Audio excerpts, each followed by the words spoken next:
This is NDTV. And you're watching NDTV Prime. In association with Micromax. Nothing like anything.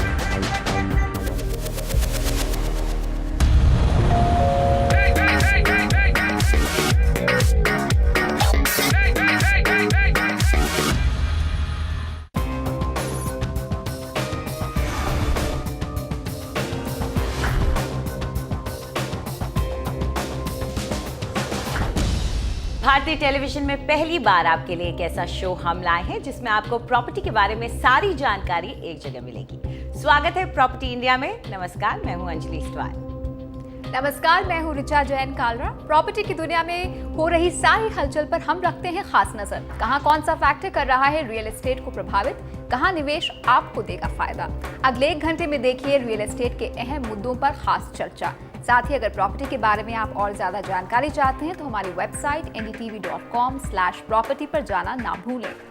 24 शहरों के property बाजार experts की नजर में कैसे हैं, यहाँ आपको पता चलेगा। जानकारी ढूंढना भी बहुत आसान है। शहर, बजट या साइज के हिसाब से आप अपनी पसंदीदा प्रॉपर्टी देख सकते हैं। तो चलिए सबसे पहले एक नजर डाल लेते हैं कि आज क्या क्या है खास। अलग तेलंगाना राज्य बनने से वहां की प्रॉपर्टी पर क्या असर पड़ेगा। हैदराबाद और सीमांध्र की नई राजधानी में क्या की जा सकती है, विकास की रफ्तार तेज होने की उम्मीद। रिहाइश या निवेश के लिए शहर के कौन से इलाके हैं सबसे बेहतर, पाइए अपने सवालों के जवाब।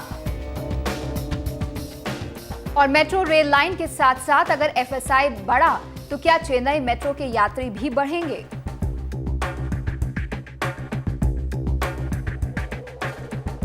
आज के शो में हम बात करने जा रहे हैं भारत के सबसे नए राज्य तेलंगाना की, जो कि इस हफ्ते की 2 तारीख से अस्तित्व में आया। तेलंगाना के लिए आंध्र प्रदेश के विभाजन से दोनों राज्यों के प्रॉपर्टी मार्केट पर भी सीधा असर पड़ रहा है। पहले संयुक्त आंध्र में हैदराबाद सबसे प्रमुख प्रॉपर्टी केंद्र था। अब हैदराबाद तेलंगाना में है। हालांकि ये शहर 10 सालों तक दोनों राज्यों की संयुक्त राजधानी रहेगा, लेकिन सीमांध्र को अपनी नई राजधानी का विकास इन 10 सालों में करना पड़ेगा। राजधानी के लिए किस शहर को सीमांध्र में चुना जाएगा, ये अभी तय नहीं है। ऐसे में सीमांध्र के बहुत से जिलों में प्रॉपर्टी मार्केट के तेज होने की उम्मीद की जा रही है। साथ ही हैदराबाद में विभाजन की अनिश्चितता खत्म होने के बाद यहाँ भी बाजार के बेहतर होने के चर्चे हैं। तेलंगाना के जन्म से प्रॉपर्टी मार्केट की बहुत सी संभावनाएं भी खुलने की उम्मीद है। तेलंगाना में नई सरकार सत्ता में आ चुकी है तो आंध्र प्रदेश में आने वाली है। दोनों सरकारों की नीतियां यहाँ के हाउसिंग और रियल एस्टेट क्षेत्र को बढ़ावा देने के लिए क्या कुछ करती हैं, इससे तेलंगाना और आंध्र में प्रॉपर्टी मार्केट की चाल तय होगी। तो तेलंगाना के बनने से क्या असर पड़ने वाला है आंध्र और तेलंगाना के प्रॉपर्टी मार्केट पर, इस विषय पर खास चर्चा के लिए हमारे साथ 2 खास मेहमान आज जुड़ रहे हैं। Nand Kishore M, executive director Ram के estates and farms limited Hyderabad से हमारे साथ जुड़ रहे हैं, और आशुतोष लिमये जो कि हेड है research and real estate intelligence services JLL India के, मुंबई से हमारे साथ जुड़ रहे हैं। आप दोनों का बहुत बहुत स्वागत है स्टूडियो में इस बातचीत के लिए। सबसे पहले नंद किशोर जी, अगर हम हैदराबाद की बात करें जो कि सबसे बड़ा रियल एस्टेट स्पॉट रहा है आंध्र प्रदेश में, अब ये तेलंगाना में है। हालांकि संयुक्त राजधानी रहेगा 10 साल के लिए।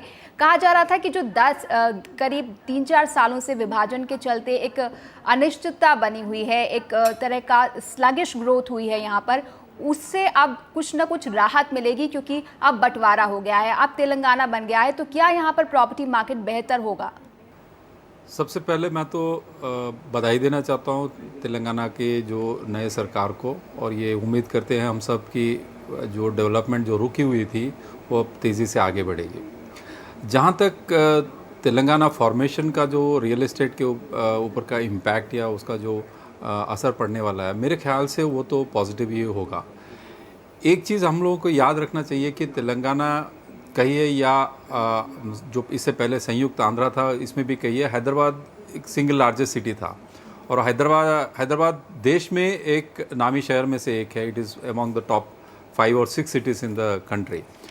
तो अब जो होने वाला है आगे, तेलंगाना में Hyderabad is going to be the dominant city, और हैदराबाद में जो पिछले 3 साल से हम लोग ने, जो आपने सही कहा कि there was a sluggish demand, क्योंकि एक अनसर्टेनिटी थी, इस वजह से लोग डिसीशंस नहीं ले रहे थे, इन्वेस्टर्स आगे नहीं आ रहे थे इन्वेस्ट करने के लिए, क्योंकि उनको पता नहीं था क्या होने वाला है, क्योंकि बहुत सारे डिस्टर्बेंसेस हो रहे थे, बंद हो रहे थे फ्रीक्वेंटली, उसके बाद there were so many disruption, तो इस वजह से इन्वेस्टमेंट आगे नहीं आ रहा था और एम्प्लॉयमेंट जनरेट नहीं हो रहा था, सो डेवलपमेंट नहीं रुका हुआ था। अब क्या हुआ कि इस स्टेट फॉर्मेशन के बाद एक क्लैरिटी आ गई है, तो इस क्लैरिटी के वजह से अभी पीपल कैन डिसाइड, वो लोग ये तय कर सकते हैं कि ठीक है मुझे अभी प्रॉपर्टी खरीदना है।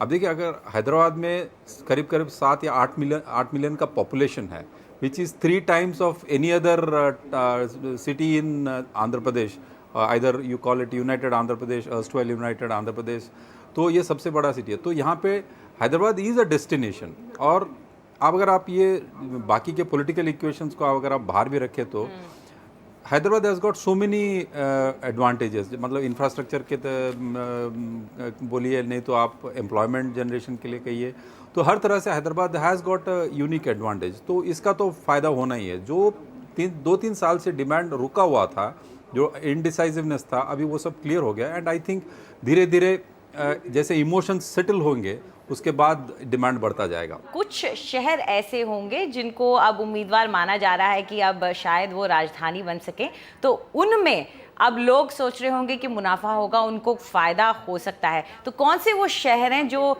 इस वक्त इस बात का फ़ायदा उठा सकेंगे और वहाँ के रियल एस्टेट मार्केट में शायद हलचल देखने को मिले? अभी जो नई स्टेट उभर के आई है सीमांध्रा, जो कोस्टल आंध्रा रीजन है, मैं यहाँ पे 4 डिफरेंट एनक्लेव्स या जोन्स विजुअलाइज कर पा रहा हूँ, जो आगे चल के अच्छी सिटीज़ बनेंगी और जो पोटेंशियल कैंडिडेट्स होंगे नई कैपिटल के लिए। जैसे नॉर्दर्न क्लस्टर अगर आप देखो तो यहाँ पे विशाखापट्टनम एक बहुत बड़ी सिटी है, कॉस्मोपॉलिटन सिटी है, यहाँ पे नेवल बेस है, इंडस्ट्रियल है शुरू से, और आईटी का भी वहाँ पे प्रेजेंस है। तो ये एक सिटी दावेदार है नए कैपिटल के लिए, हालांकि ये नए ज्योग्राफी के हिसाब से एक कोन में पड़ जाती है। दूसरा सेक्टर है नॉर्थ सेंट्रल, जो काकीनाडा और आसपास का जो एरिया है, समलकोट, काकीनाडा, एलुरु, ये जो बेल्ट है, ये भी काफ़ी इंडस्ट्रियल है।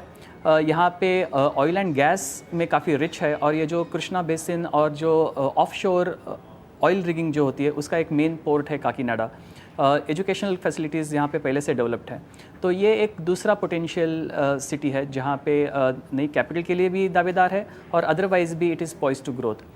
तीसरा जो सेक्टर है, जो सेंट्रल मैं उसको सेक्टर कहूँगा या क्लस्टर, जो Krishna Vijayawada Guntur area, very rich agriculturally, हमेशा से ट्रेड एंड कॉमर्स का बहुत बड़ा इस्टेब्लिशमेंट रहा है, और काफ़ी यहाँ पे एंटरप्रेन्योर कैरेक्टर समाज का देखा गया है।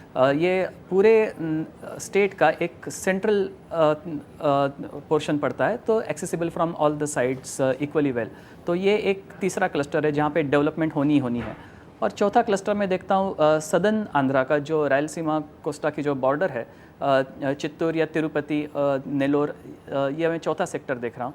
यहाँ पर भी पोर्ट ऑलरेडी है, और हालांकि इंडस्ट्रियल एक्टिविटी इतनी ज़्यादा नहीं है अभी, लेकिन यहाँ के जो लोग हैं वो काफ़ी एंटरप्रेन्योरिंग स्पिरिट के लिए जाने जाते हैं।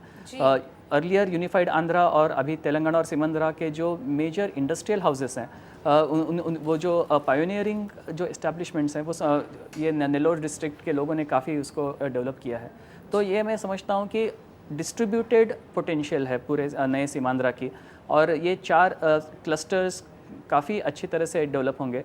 रायलसीमा का जो पार्ट है, जो कर्नूल कड़प्पा वो रीजन है, वो थोड़ा सा पीछे है, लेकिन मैं समझता हूँ कि वहाँ पर भी डेवलपमेंट पोटेंशियल है।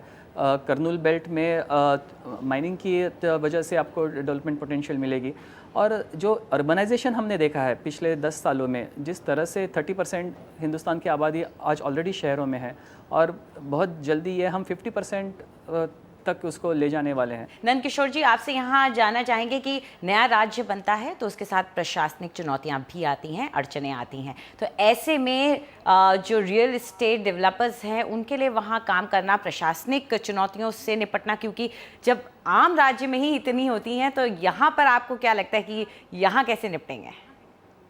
मेरे ख्याल से उतनी चुनौतियां तो नहीं होना चाहिए, क्योंकि ऑल जो लैंड रिलेटेड रेगुलेशंस, एक्ट्स और उसके अलावा जो म्यूनसिपल कॉरपोरेशन के रूल्स या डेवलपमेंट अथॉरिटी के rules regulations, they are all there.